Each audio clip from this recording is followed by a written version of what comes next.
The Borg finally killed Picard in Star Trek, but Jean-Luc got his revenge. For decades, Star Trek, The Next Generation defined one of science fiction's greatest rivalries, the relentless, coldly logical Borg versus the deeply human Jean-Luc Picard. Since their chilling introduction in Q Who, the Borg have haunted both the Federation and its most intellectual captain, leaving scars that would echo through multiple series and even across centuries. But when Star Trek Picard brought Jean-Luc's long war with the collective to an end, it also gave him a final, fitting victory, one that was poetic, tragic, and profoundly human. Yes, the Borg finally killed Picard, but in the end, Jean-Luc got his revenge, not through violence, but through the ultimate act of self-determination. The beginning of Picard's nightmare. The Borg first appeared as a terrifying warning in Star Trek: The Next Generation Season 2, when Q hurled the Enterprise D into uncharted space to prove that humanity wasn't ready for what lay ahead. What Picard's crew found was a nightmare of cold efficiency, a hive-mind species that assimilated technology and life alike, erasing individuality in the name of perfection. For the idealistic Jean-Luc, the Borg represented everything he abhorred: domination without thought, intellect without compassion, progress without purpose. This philosophical clash quickly became personal. In The Best of Both Worlds, the Borg captured Picard and transformed him into Locutus of Borg, a mouthpiece meant to facilitate humanity's submission. The moment was horrifying, not just because the Borg were unstoppable, but because they took the one man who symbolized Starfleet's humanity and turned him into their puppet. The image of Locutus, calm, emotionless, and utterly alien, was burned into the memory of Star Trek fans forever. Even after his rescue, Picard was never the same. The scars of assimilation ran deeper than metal implants or residual trauma. They lingered in his soul. The Borg hadn't just violated him, they'd stolen his agency, turned his mind into a weapon, and forced him to murder his own comrades. It was, as First Contact later showed, a wound that time alone couldn't heal. The Borg's return and Picard's lingering guilt. Throughout The Next Generation and the subsequent films, the Borg remained the Federation's most persistent existential threat.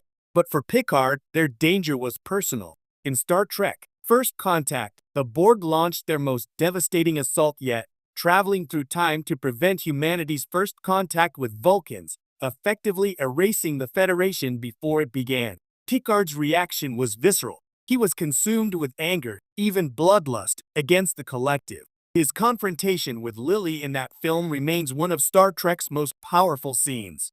They invade our space and we fall back. The line must be drawn here, Picard shouted, his voice trembling with rage and pain.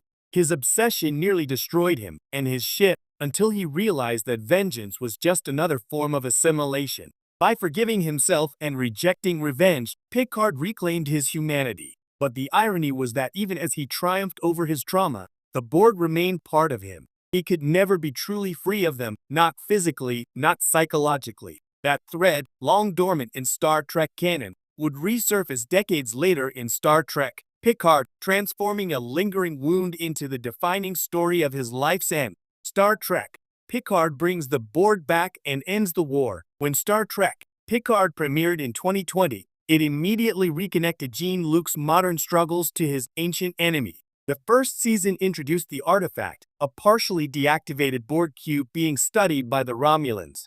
Picard's reaction to seeing the Borg again was one of visceral dread. "They took everything from me," he said. For him, the Borg were not merely an enemy, they were the embodiment of his worst fear: losing control, losing individuality, losing himself. But Picard Season 1 took a surprising direction. Rather than framing the Borg as irredeemable monsters, it explored the humanity within the former drones. Characters like Hugh and Seven of Nine, both liberated from the collective, embodied the series' message of recovery and identity. Even the Borg Queen, played with eerie empathy by Annie Wersching in Season 2, became a more complex figure, not merely a villain, but a tragic one. Still, the inevitable confrontation between Picard and the Borg was coming, and when it arrived in Star Trek Picard Season 3, it brought the story full circle. The Borg finally killed Jean-Luc Picard. By Picard's third and final season, the Federation's greatest hero was facing his last battle and his oldest fear. The Borg returned, more insidious than ever, having found a new way to infiltrate the Federation through technology itself.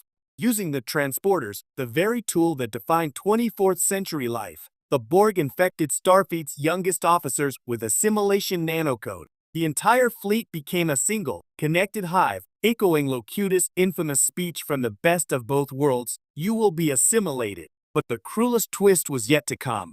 The Borg's plan hinged on Jean-Luc's own DNA. Decades earlier, his assimilation had left traces of Borg code within his genetic structure, a sleeper weapon the collective could use long after his liberation. In a way, the Borg had never stopped controlling him. They had simply waited for the right moment. That revelation hit like a photon torpedo. For all his victories, for all the years he spent believing he had overcome his trauma, Picard discovered that the Borg had literally rewritten his biology. The enemy he feared most was still inside him.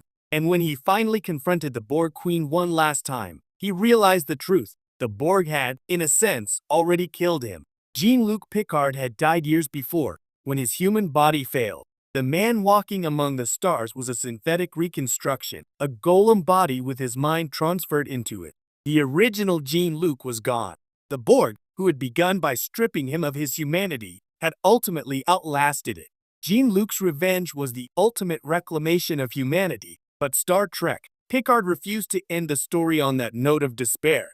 Instead, it gave Jean-Luc the final word and the final victory by redefining what revenge could mean. When the Borg attempted to use his son, Jack Crusher, as their new Locutus, Picard faced the same impossible choice Starfleet once faced with him: destroy the ship to save the galaxy, or risk everything to rescue one soul. This time, Picard chose compassion. Rather than striking out in anger, he entered the Borg collective through a neural link, risking assimilation once again to reach his son. Inside the hive, surrounded by the echoes of the Queen's whispers, Picard found Jack and told him the words no one had said to him when he was Locutus: "You are not alone." In that moment, Picard did what no weapon, no starship, no phaser blast could ever do. He broke the Borg's power, not through force, but through love, empathy, and connection. By saving his son, he symbolically saved the child he had once been, the man violated and consumed by the collective. He finally undid the Borg's greatest crime by proving that humanity's greatest strength wasn't logic or perfection, but compassion.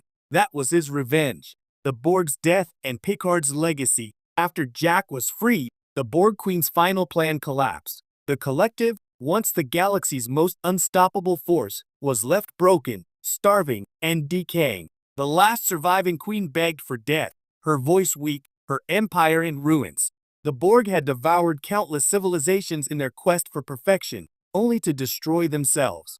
In poetic symmetry, the Borg died as they lived, alone, obsessed with control, stripped of individuality, and incapable of understanding love. And in the end, Jean-Luc Picard, the man they once enslaved, was the one who granted them peace by ending their suffering. It wasn't the vengeance of phasers or fleets. It